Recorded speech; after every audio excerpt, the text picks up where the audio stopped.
Right now, as you watch this, the Doomsday Clock sits at 89 seconds to midnight, the closest to catastrophe it has ever been in its 79-year history.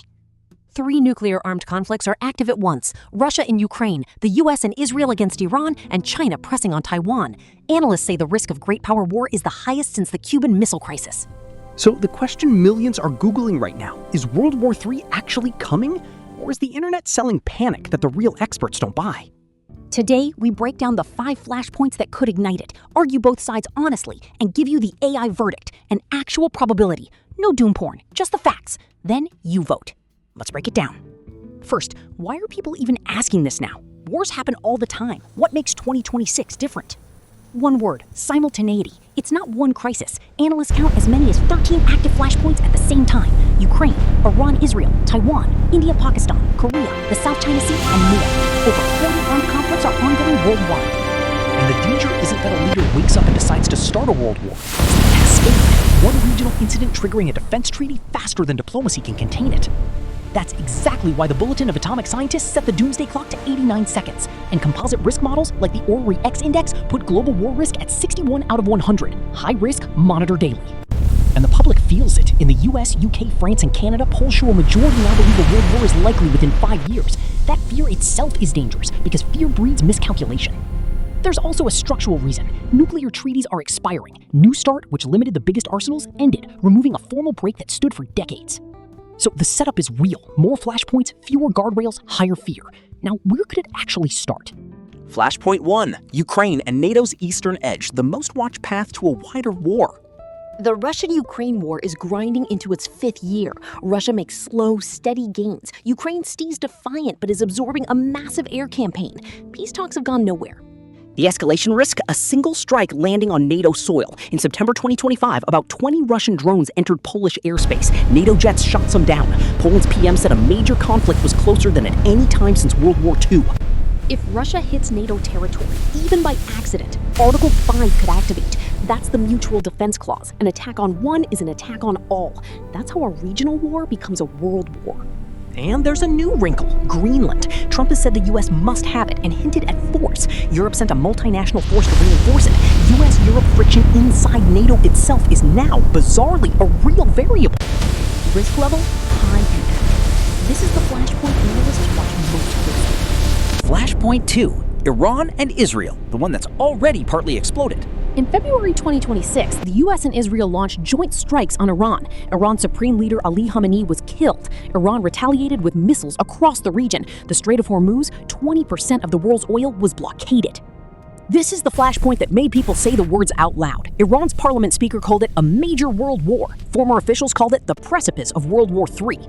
There's now a fragile US-Iran ceasefire, but it's shaky. Lebanon is unresolved. Israel says it won't fully withdraw. Any spark could reignite it. Why does this risk going global? Because Iran has proxies, Hezbollah, the Houthis, and allies in Russia and China. And because oil choke point being an Iran war hits every economy on Earth instantly. Risk level, elevated. The war paused, but the underlying fuse is still lit. Flashpoint 3, Taiwan. Many experts call this the single most dangerous one of all. Because it directly pits the two biggest powers, the US and China, against each other.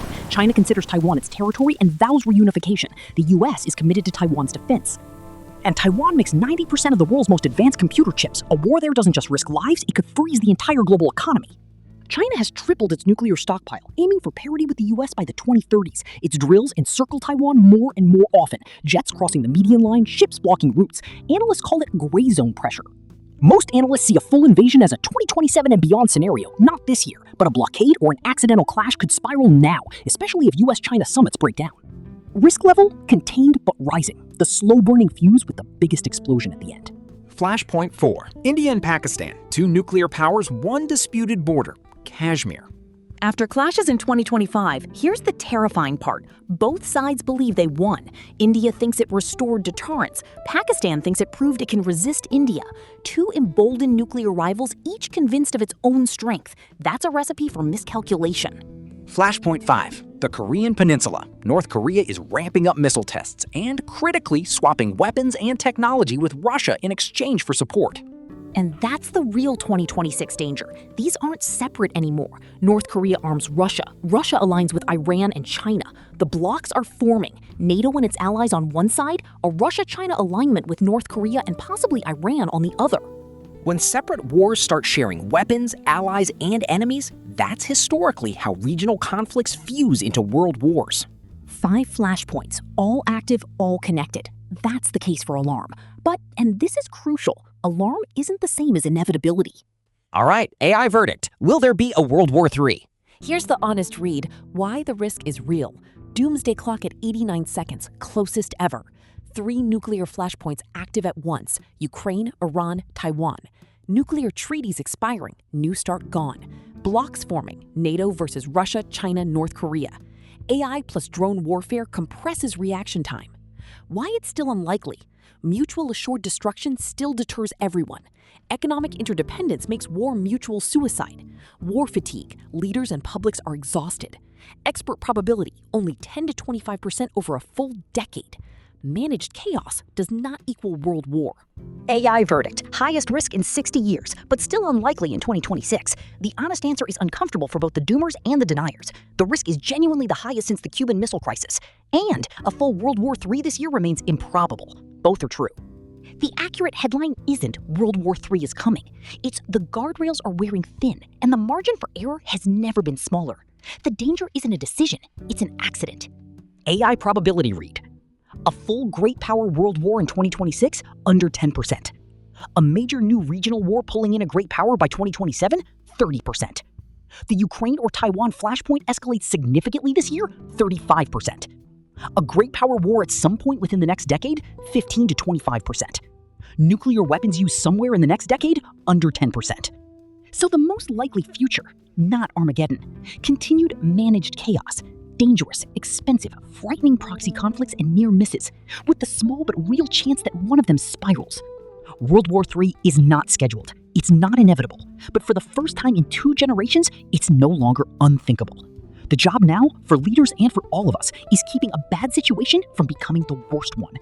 So there it is, 5 flashpoints, all active, all connected, a doomsday clock at its darkest ever, and a set of breaks, nuclear, economic, human, still for now holding.